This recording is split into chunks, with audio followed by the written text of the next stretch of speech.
Okay, good afternoon, everyone, and welcome to this first webinar of the Disaster Risk Stakeholder Hub series. My name is Sonia Matera, and I come from Deep Blue, and I work as the Communication and Dissemination Leader of the PARATUS project. Today, I will moderate the webinar, From Information to Action, Innovating Disaster Preparedness in a Changing Climate. We would really like to have this as an informal space, so we would encourage you to turn off your microphone and camera, and we would appreciate if you could turn them on whenever you speak. You can use the chat for your contributions and to raise questions. My colleague Linda Portoghese and Ben Hall and Cirque Meher from the Resilience Advisor Networks will support us for any technical issue, and we will all monitor the chat. So without any further ado, I will give the word to Cirque to introduce us to the Disaster Risk Stakeholder Hub initiatives. Thank you, Cirque. Okay, thank you, Sonia. Thank you for making the opening. First, I want to add some extra rules in this informal meeting. Please be aware that this meeting is recorded. If you don't want to be recorded, there's a simple way. Switch off your microphone and switch off your camera, and you won't be visible at all in the recordings. So that's the way. This Zoom has an option to make captures and translate them in your preferred language. If you go to the bottom and you see a button called CC in it, you click on it and you can add a translation to it, then your captions, English captions, will be translated to your preferred language. Can be helpful. I think that's all in addition to Sonia. Then, why are we here? For a reason. And that is because this webinar is part of the Disaster Risk Stakeholder Hub.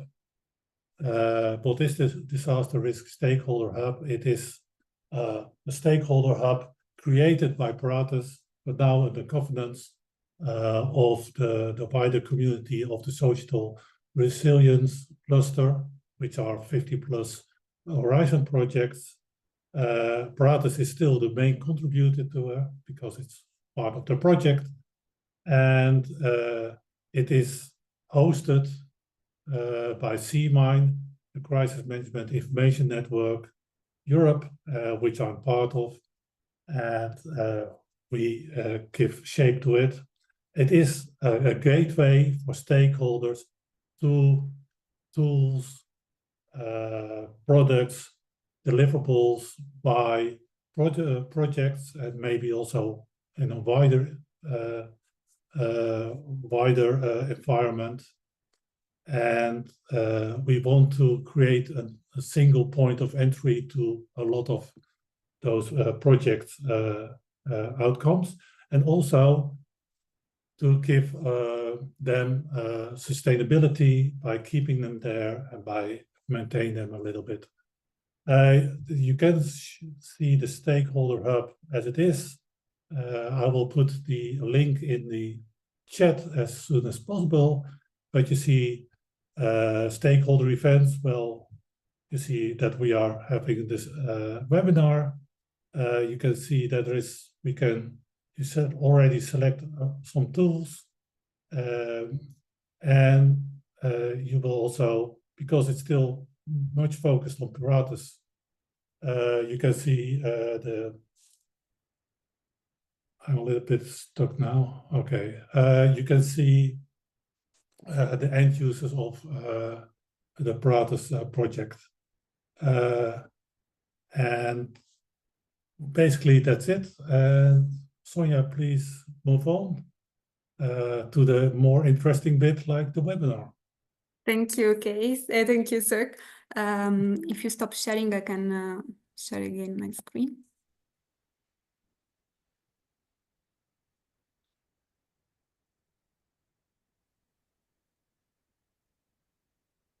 Okay, so in line with the objectives of the Disaster Risk Stakeholder Hub that Cirque just presented, we decided to create this webinar series. Last year, in the PARATUS project, we organized a series of lunch seminars to discuss about the project results and objectives. And with the creation of the Disaster Risk Stakeholder Hub, we decided to take this initiative from the project to the cluster level. And this is because we realized that working together and collaborating, we could, of course, have a greater impact. So the objective of the Disaster Risk Stakeholder Hub is to learn about different methodologies, key findings, and results from research projects within the societal resilience cluster. And this is a joint initiative bringing together over 15 projects. Each webinar will therefore have a different format according to the topic addressed and will be organized by a group of projects. Today, we will learn more about the DISTENDER and PARATUS projects by the coordinators and the representatives of the application case studies. And then we will have time to engage in a panel discussion where we will discuss the relationship and the connection between disaster preparedness and climate change, as well as the challenges and barriers of translating information into action. At the end of the panel, we will have time for question and answer. So we really encourage you to save your questions during the presentations and panel or pop them in the chat so that then we can address them later. Having said so, I'll move on to the DISTENDER project. So I would leave the word to Roberto San Jose, the coordinator of the project. Thank you, Roberto. Thank you, Sonia, for the presentation. Yes, I will briefly present the DISTENDER project in a few slides, and then I will pass the floor to my colleague, Jose Benedicto. He is the representative of the case studies, the leader of the work package 9 in my project. Next slide, please. I can move it. Yeah. Okay. Yeah. Just a second. Sorry, it's too fast.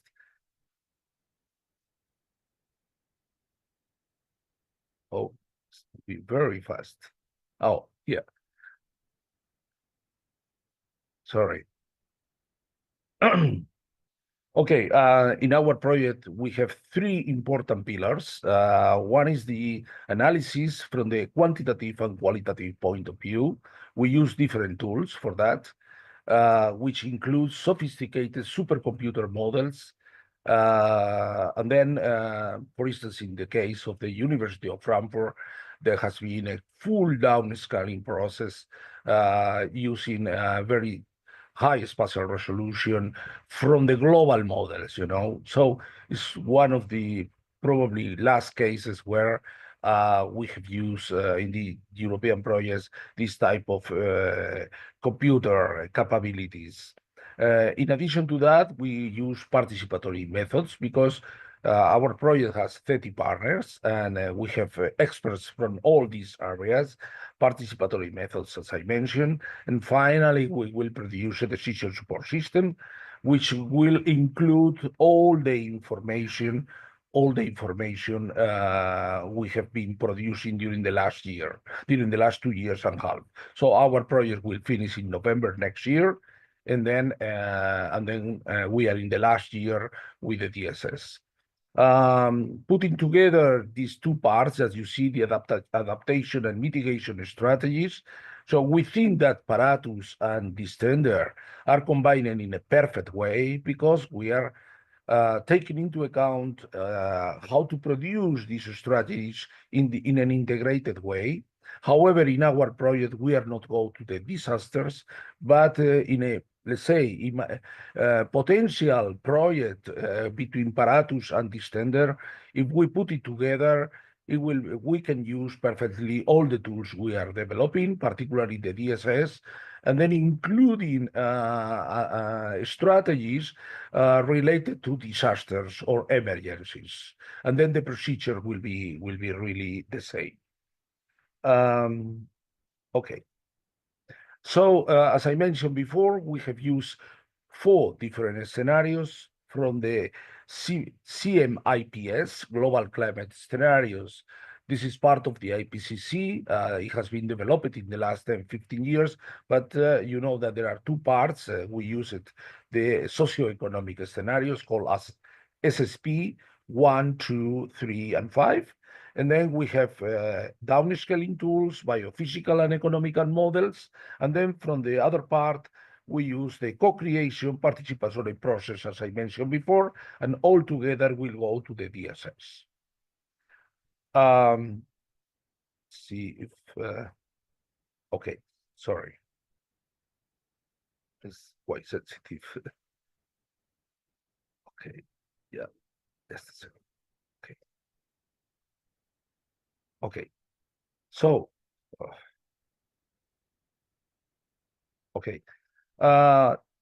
We have had different workshops in our project, co-designing different strategies in the workshops using these 2 approaches. One is called adaptive approach, you know, starting from the actual situation, using different policies that the local levels are having already, and the transformative approach from the other side around, you know.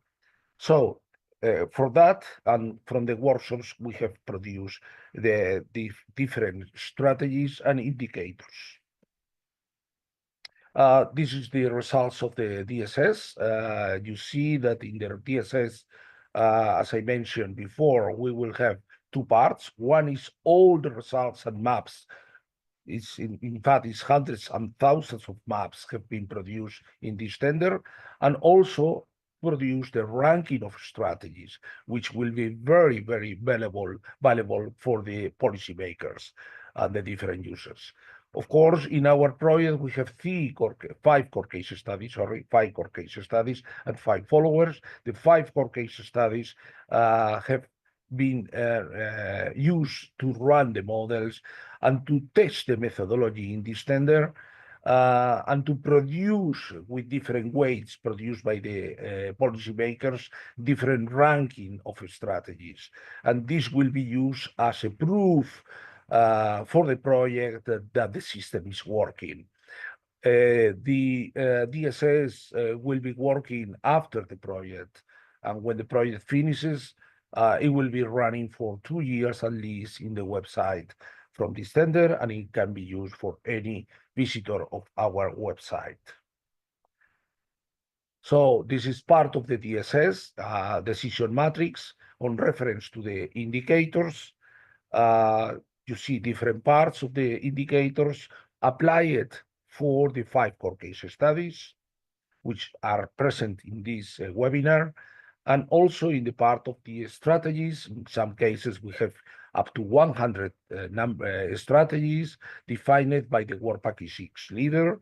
And then you see that it will be quite easy to have a score in this particular case from 1 to 5, you know, a strong negative effect to a strong positive effect.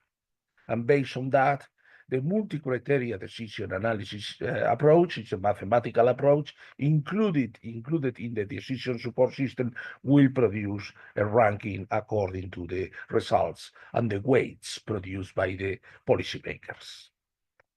Okay, thank you very much.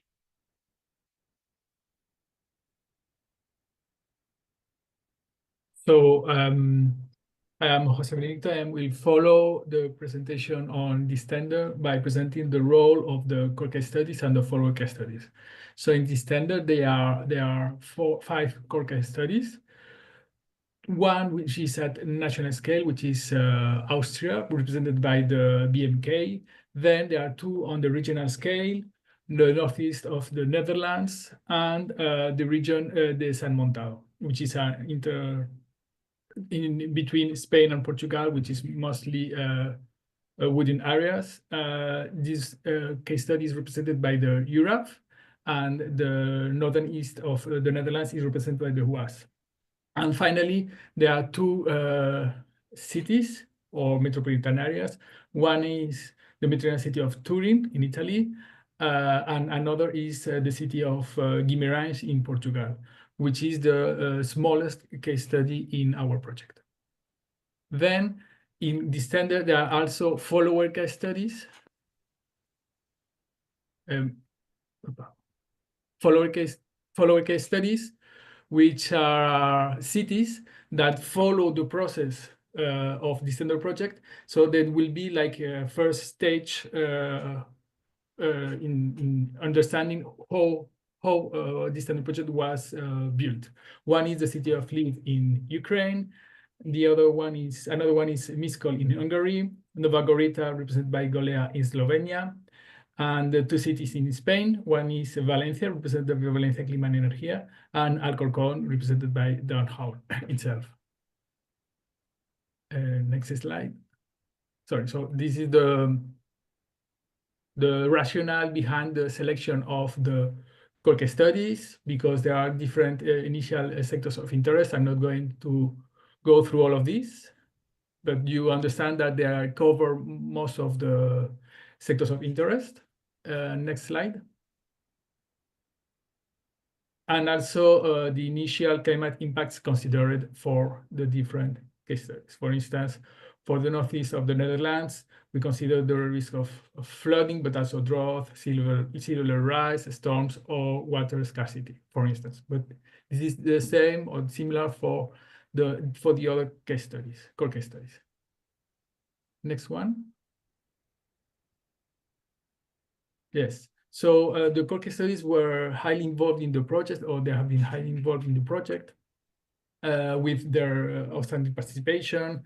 They have been highly interested in a project that initially is very technical, but they have been able to follow, and also they have been central in the organization, preparation, and implementation of 3 rounds of workshops that have been necessary in the project to gather information on shared economic pathways, but also climate adaptation and mitigation strategies, and also the discussion of robust strategies and the development that have been used in the development of the standard decision support system, DSS. So they have been very important in the sense that they have been gathering, inviting key stakeholders in their cities, regions, or in the case of Austria, countries. Yes. So thank you very much on behalf of the DISTENDER project. And in the previous slide, you could briefly see the different partners of the project. Now it's, yeah, here it is. And now it is the time for PARATUS project. Thank you very much.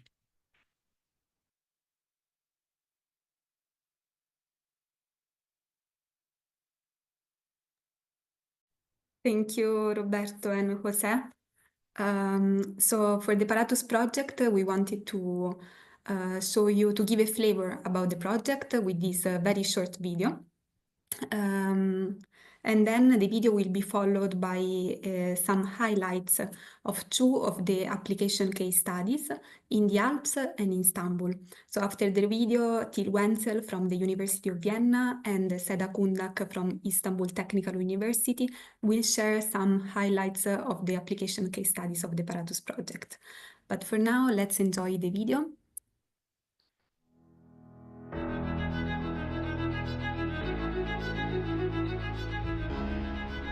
Earthquakes, droughts, floods, and extreme events are a growing threat to the lives of millions of people around the world. As disasters become more frequent, their effects may happen closer in time or trigger related hazards. These are called compounded disasters. The PARATUS project aims to improve the preparedness of practitioners, scientists, first and second responders, decision and policymakers, and citizens in case of disasters. To gain a deeper understanding of the hazard interactions, PARATUS began by learning from historical disasters through the use of impact chains, a tool that helps reconstruct and visualize a disaster event and its impacts at a glance. Building on those insights, the PARATUS project is developing new methodologies to assess risks across sectors and geographical settings. These methods will be used to analyze changes in risk over time and space, and to develop new scenarios and mitigation options with stakeholders, using innovative tools like serious games and social simulations. The results of the PARATUS project will be available in an online platform where stakeholders can get information about the risks in their area and simulate the effects of compounded disasters.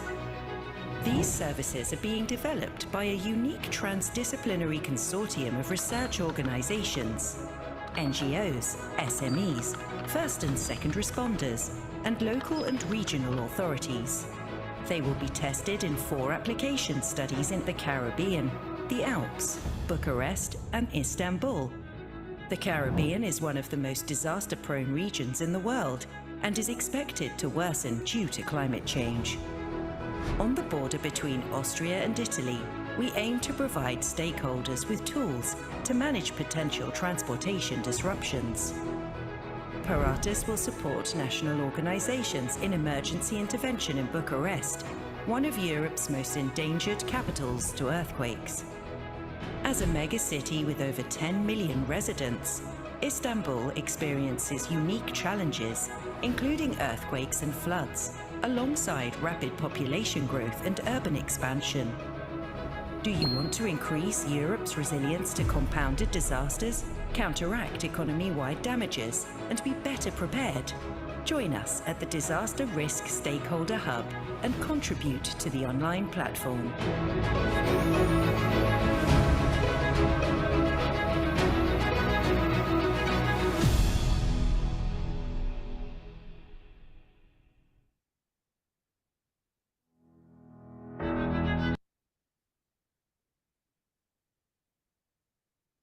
Okay.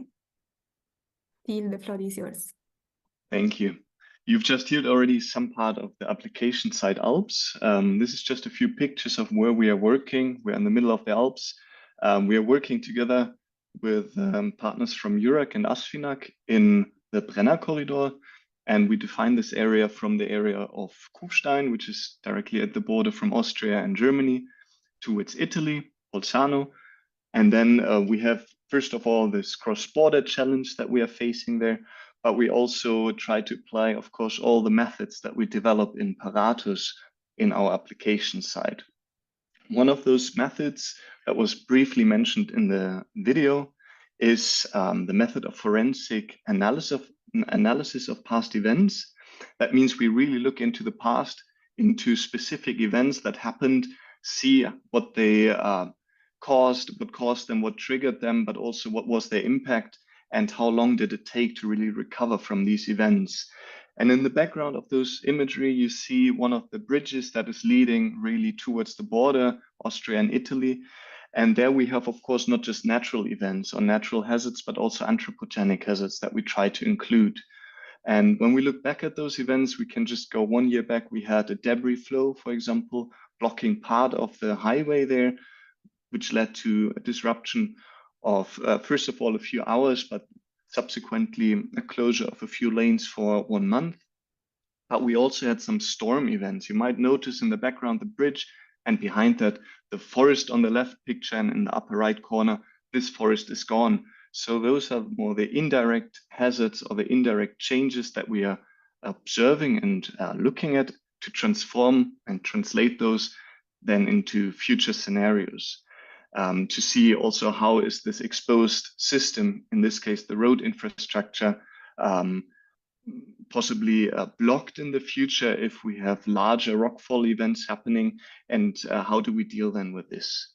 And the main stakeholders that we really involve here are, first of all, of course, the commuters that every day use this road system, but also the transit traffic. There's a lot of traffic going really from Scandinavia to southern Italy through this one corridor in the Alps, almost 60% of all the traffic. And then also, of course, the first responders that need to really reach the communities that are depending on the road infrastructure. So this is just a glimpse of what we are doing in the Alps case study. And with this, I'd like to give over to you, Seda, to a more densely populated area. Thank you very much, Till. So do we have the control on the presentation? Yeah, okay, thank you. Hello everyone, I'm Seda Kundak from Istanbul Technical University. As you have watched in the video, Istanbul is representing the megacity example.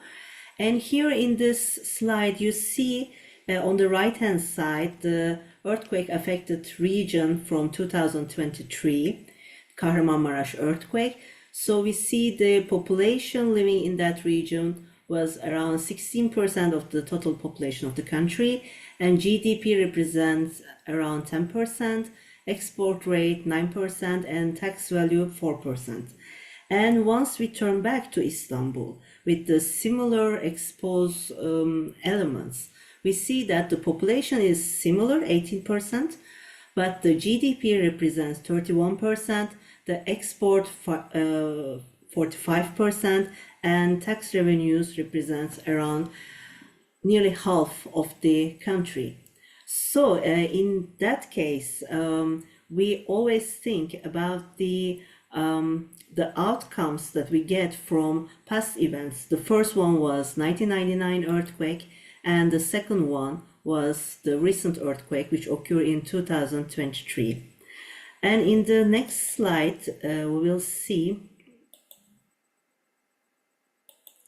So I can, yes, okay. Here we see our approach on the Istanbul case study. Firstly, we try to understand the efficiency of mitigation activities set after the 1999 Kocaeli earthquake. And then we try to understand, due to forensic analysis, what are the root causes of failures and root causes of success in the 2023 Kahramanmaraş earthquake. And we also provide some impact chain analysis to have a better understanding about the failures, vulnerabilities, and exposure, and as well as the response capacity of the system. And at the same time, as we talk about Istanbul, we always keep our eye on the Marmara region, which will be also affected with such a big earthquake, which will hit also Istanbul. And then accordingly, we developed earthquake scenarios. And in earthquake scenarios, we mostly focus on systemic risks that Istanbul is facing to.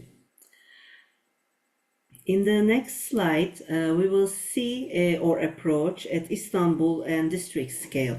So our starting point was to understand the systems of Istanbul, urban system of Istanbul, and systemic risk. But then we realized that as Istanbul is a mega city, there are many sub-regions, subsystems which may easily affect the larger system. Here we can say the provincial system, and also can easily propagate through different channels, including transportation and mainly urban mobility. And here today we are working basically on the district level to better understand the root causes of probable systemic risk for Istanbul.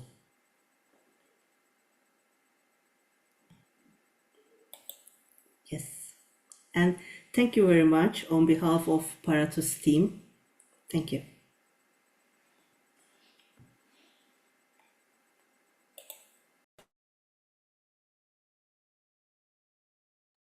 Thank you, Seda, and thank you to all the presenters.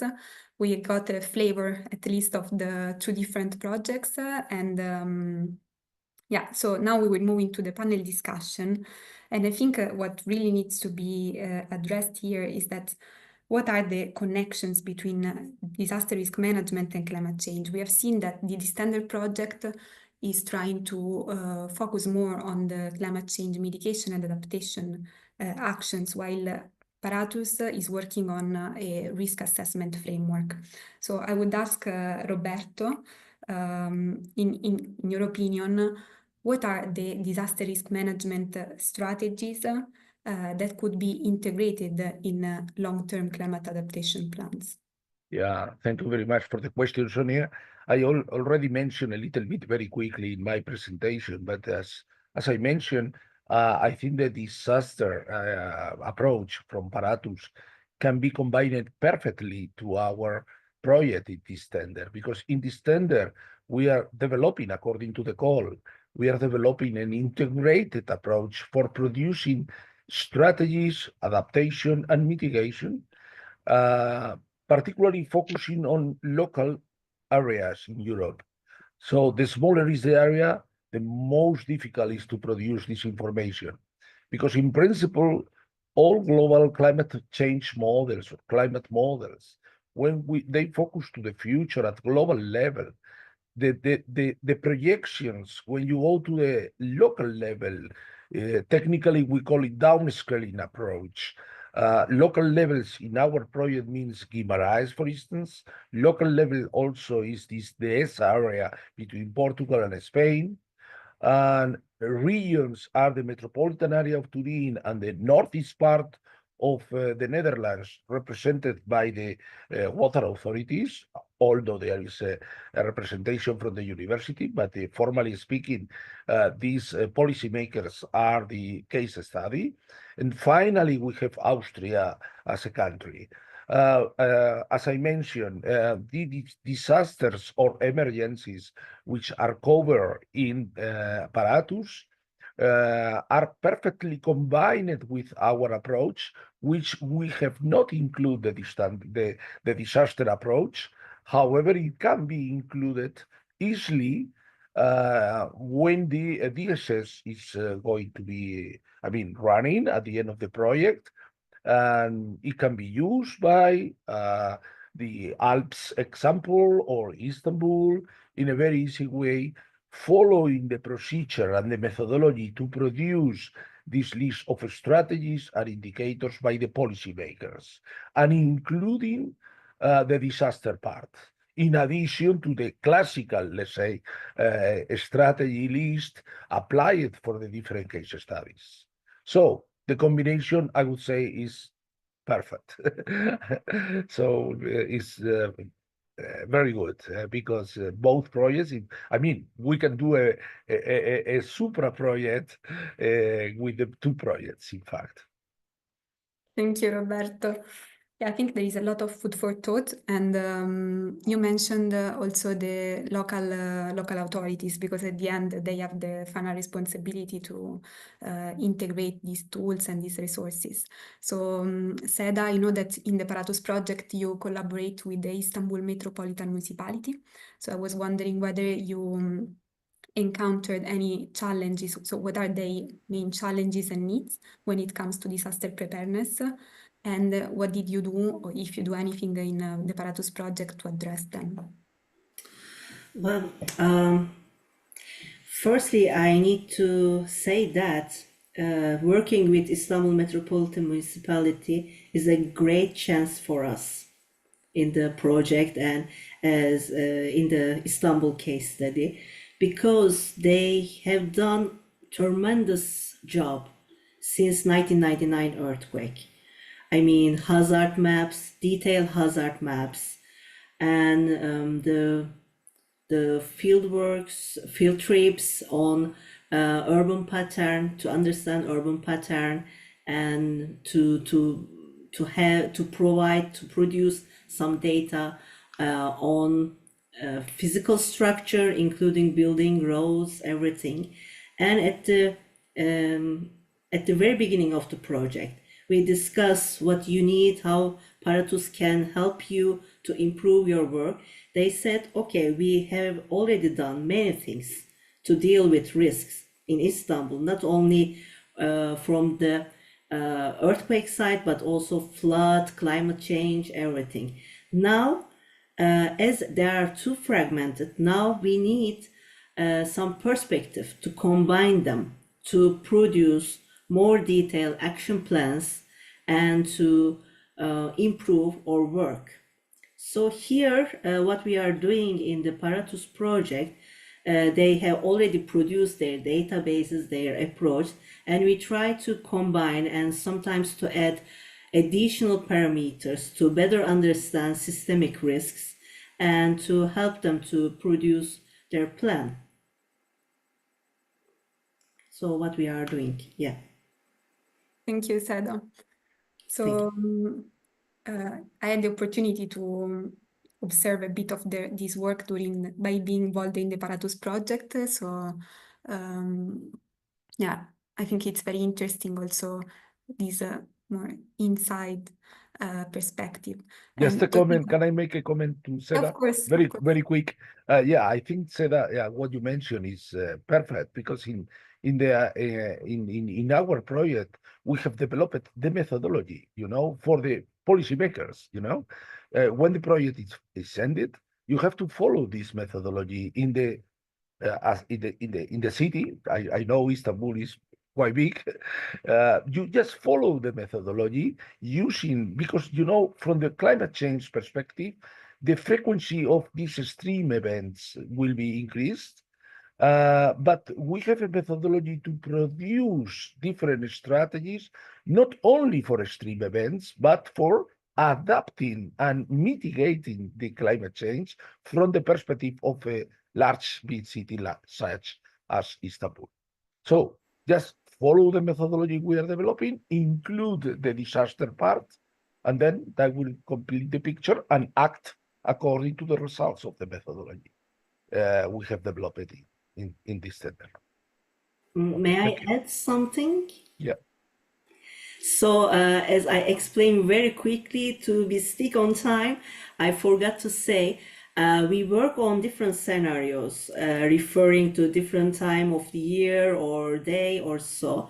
And to improve the stress test, we add some consequences related to climate change, such as heat wave or high precipitation of rain, or let's say snow storm, and so we try our best to combine different types of hazards and to see what will happen, how the city will react, and what will be some problematic areas in the city. Yeah. Thank you. Yeah, thank you, Sada. I see that even more connections than the one we originally thought are coming up, so that's good. I really liked when you said, Seda, that one of the main problems was the fragmented information that they had. So since this webinar also is talking about from information to action, I would like to ask Till, because I know that you're working also with your thesis and your research in these topics, if you have encountered any challenges in translating the climate and disaster risk data that you are collecting in the PARATUS project, in the Alps case study, but also in your research, into action. So if you can share a bit about this. Yeah, I think I can just refer also to what Roberto just mentioned with the scale as maybe the first point. What is a challenge, especially as we're in a mountainous area? We are also, I think, in the municipalities, such as Istanbul, you are very localized processes have a large scale effect on the population. And this is often difficult to really represent in the scale. And especially when we have this high topography, those valleys, yeah, it gets a bit complicated really building those scenarios for the future. And then also really making it understandable, translating this complexity of the theory into application. And another challenge that we face, maybe the second challenge, is we had a cross-border situation. So we don't only have one country and all its frameworks, but we have two countries, mostly closely related, because Northern Tyrol and South Tyrol have a lot of overlaps and there's a lot of collaboration, which is great. But anyways, there's of course different nations standing behind it and different national regulation when it comes also to disaster risk reduction measures or emergency responders. So that's another thing. And I think the third or main challenge that we're facing translating this data into action is, could almost say, the trust of the stakeholders, building trust, but also really starting early on in this co-design, co-development process to be contextually in the topic of what people are concerned with most from the beginning, and then developing our research questions on that. So sort of going into the inclusion of their knowledge from science practitioners and other stakeholders, and then really enhance the engagement through that, so that they actually will use the data that we are producing at the end of the project, and sort of for PARATUS then creating the legacy of the project. So if people are early on involved, I think that's how we meet the challenge mostly in the generation of those impact chains. As one example, we have a great visualization of all the different processes, but also the adaptation measures that Roberto mentioned before. We can add those in the impact chains. People have worked with it, and then hopefully we'll continue also working with this, I think, afterwards. Thank you, Till, for these insights.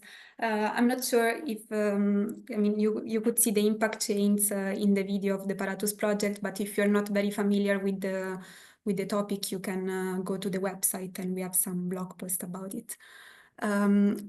About the final note that you shared about the stakeholders, I think this is the perfect link with the final question to Jose, because Jose, you are coordinating the work of the core case studies and the followers of the DISTENDER project. So I imagine this involves different types of stakeholders. And I was wondering whether you have any insights on what is the role of the different stakeholders in bridging this gap between disaster preparedness and climate change.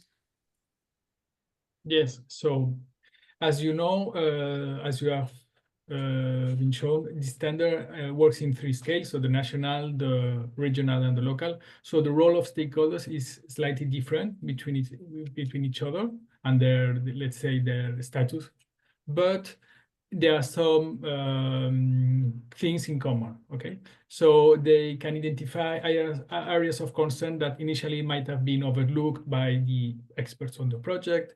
It's an opportunity for the project to compile grassroots data and to address gaps that they might not have, so locally or regionally. And it's an opportunity for the project to increase the sense of ownership, of the project results and outcomes.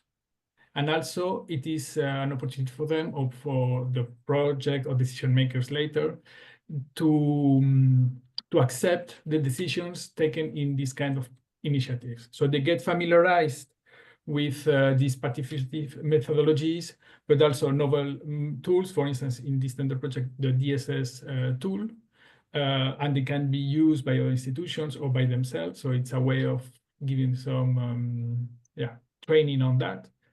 And also for them that participate, they get to meet, and it's for them an opportunity to get to know other stakeholders in the region, area. So it's very important for the communities also. So we cannot overlook this point. I don't know if you need some of the insight on the involvement of stakeholders in these kind of projects. Thank you, Osa. Yeah, so I think I would strongly encourage the participants that have any questions to pop them in the chat or raise your hand, because this is we wanted to keep some time for you in order to have because I know that we know that we are all we are all experts on this topic, so we also want to hear your perspective on this topic. But in the meantime, maybe I would like to ask, because then I know that today, Roberto, sorry, you had your hand raised. Yeah, just very quickly. Adding what Jose mentioned, in our project, we have Liv from Ukraine. That's a particularly important example. I think Maxime is present in today's webinar.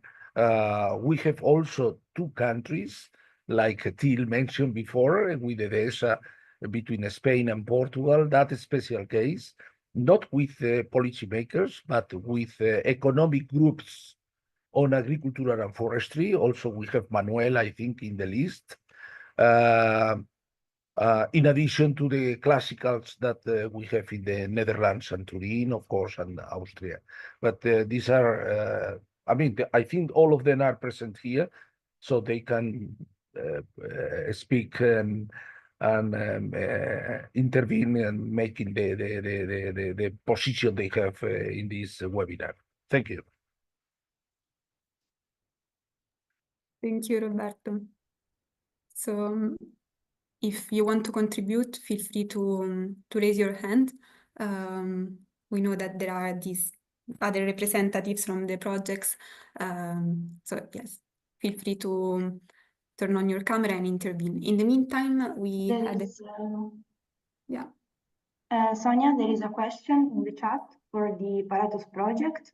So Mike is asking, is there an approach that focuses specifically on improving the method and type of data collection and data analysis after natural disasters?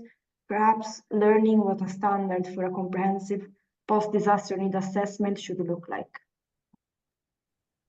Thank you for the question.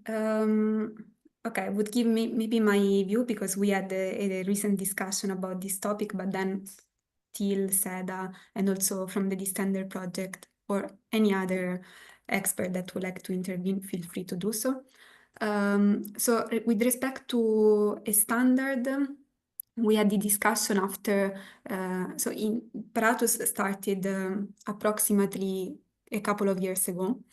And since the beginning of the project, we experienced extreme events in the 4 case studies. So we had, as Seda mentioned during her presentation, an earthquake in Turkey. We had a snowstorm in the Alps, and also a storm in the Caribbean. So we came together and we said, okay, what can we do? Like, what is our role? We are a research project. We don't intervene after an extreme event, but still, is there something that we can do or we should do? And the proposal that you raised in the chat is exactly one of the ideas that we had in mind. So to try to, like, not to develop a standard, but to understand what happened from a project perspective in the area. And I know that in Turkey you also you already developed a lot of work after the earthquake, actually. So like, we are not planning to develop a standard, but for sure what we are trying to do is to put the research that we are developing within the project at the service of the events that are happening in the meantime. So maybe just to get more concrete, Seda, if you want to share a couple of words about what you did after the earthquake in Turkey, that would be great, just to give a sense of the... Yes. Thank you very much. Thank you for questions. Firstly, I mean, from the PARATUS side, of course, I will tell something. From the other side, yeah, it was a quite challenging period because we had to pause everything related to our research and academia and so. And either we were at the field for damage estimation or to organize those activities to help people. But in the PARATUS side, as Till mentioned in his presentation, we use impact chain analysis and then forensic analysis. And here, actually, you have access to our deliverables in our webpage, right, Sonia? And then you may have some further information, the perspective or the methods of impact chain and forensic analysis. These are important, especially to better understand the impact of such a large event. Because in each cell, let's say, we try to put all information and why this impact occurred. What are the root causes and how this impact reflect to the other section.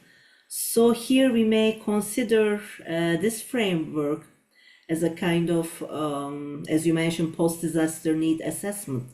It's more concrete, more tangible, more visible impacts. Thank you. I think there's 3 things also to add on to this, if I may, quickly.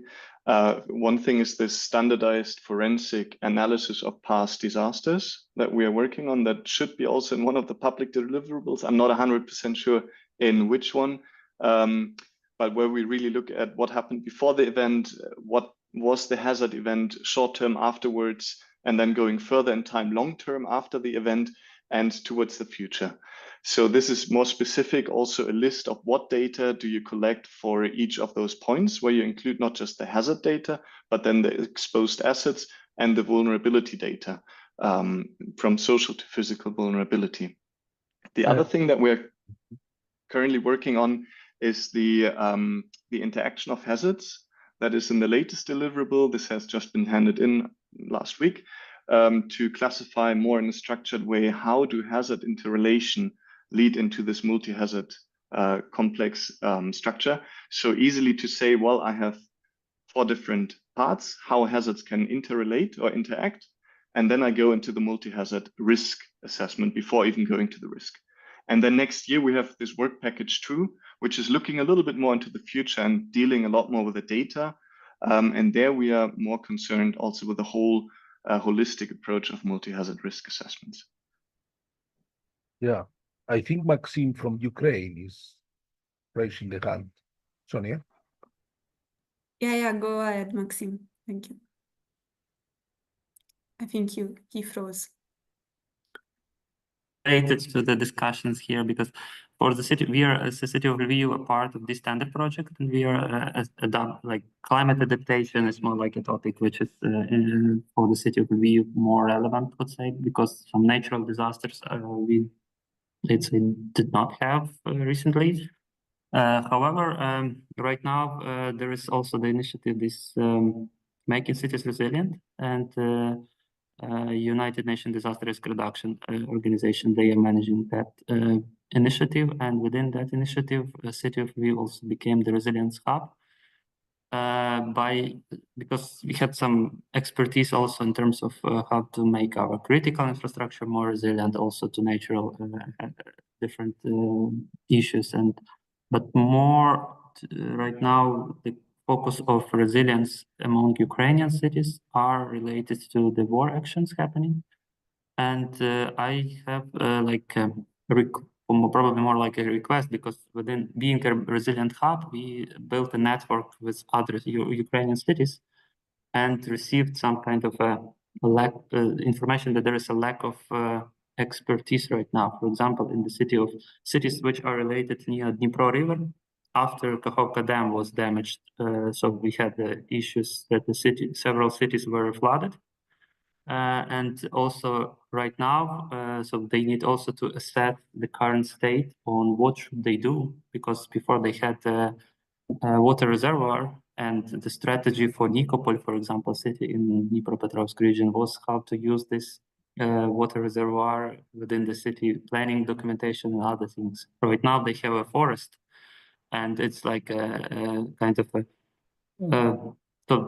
a need for specific tools that could assess the current state and what actually could happen in the future.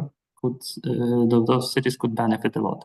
And being as a city within this standard project that are like a follower city, we are really like we are learning from other cities what they are doing, what kind of tools they are using, and how can we adapt them to our local circumstances.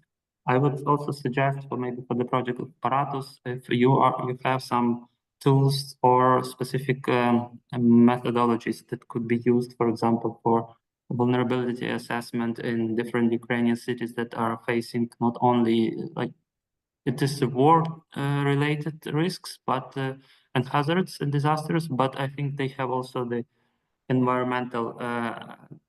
There could be environmental risks that are also happen due to the war. If such issue is somehow considered within the PARATUS project, and if there are some tools that could be used, so we as a city of Lviv, for example, could be interested in disseminating that information to other Ukrainian cities that are facing such challenges in the current state of their development. So if there is something we are ready to support in terms of dissemination, for example. This is more like, but in your opinion, if it is in line with project plans, and if you can imagine that some tools, some methodologies could be adapted to the context of Ukrainian cities as well. Thank you, Maxime. So for sure, we like while you were speaking, I was thinking about other examples in our case studies. In addition to the Alps and Istanbul, we are also working, as mentioned during the video, in Bucharest and in the Caribbean. And yeah, I know that in Bucharest they are doing some work about vulnerability assessment. So like I'm not. We can put you in contact if you want to know more about it, but for sure there is the possibility to connect and exchange this type of tools and informations. So we have a blog post about it in the website, the vulnerability, like I know that there is a tool that map the different buildings in the city and assess their like the way they could respond to an earthquake. So there are different layers in these apps and there are different options. So if you want, for sure, we can put you in contact with them or also with the other case studies. So now we don't have the perfect overview, but I think we can exchange these experiences and maybe some resources. So. And what about the assessment of the, for example, damages happened due to some disasters? Do you have some also data or kind of recommendations on how to better assess them? It's also like a question. Of course, I understand natural disasters is a different topic, but still for Ukraine is currently it's a challenge. Yeah, so this tool that I was mentioning, I believe it is based on information from past disasters, so from past earthquakes. But I would maybe follow up with them directly because today they could not join, so that we can. I mean, because now I'm just saying what I remembered, but they can share greater detail and they have a better overview than me. So yeah, I will put you in contact. Thank you. So I also received a message in the chat. Maybe I will also leave my email there so you could have. Thank you, Maxime. So just to, I think we have a couple of minutes left. So I'm not sure if Linda, is there any other questions that I did not see? In this center, we have also a representative from Valencia, Emilio Cervera, about the flooding in Valencia. And but probably we don't have well enough time. Yeah. Thank you, Roberto. No, we don't have any more questions. But I was about to share with you the blog post that you were talking about the multi-hazard vulnerability dynamics. So if you're interested, you can find it in the chat. Hello, if I may intervene, please, about the vulnerability dynamics. Cosmina, since we have only 1 minute left, I would suggest to keep this discussion in a separate meeting. So I will contact Maxime and we can create a discussion. But before everyone leaves, I would like to thank you all for joining for this first episode of the series. So you will receive the link to the recording and together with the recording, we will send a short survey to collect your feedback. As I mentioned, this is the first pilot, so we really would like to know what you think about it, if you have any suggestion, and we will tailor the next ones according to your preferences and expectations. So as I already mentioned, this is a joint initiative involving more than 15 projects. So this time we presented the PARATUS and the DISTENDER projects, but in the next webinars in 2025, other projects will be presented. So there will be different topics and different formats. So thank you again for joining. We wish you a Merry Christmas and a Happy New Year, and you will hear from us in the new year.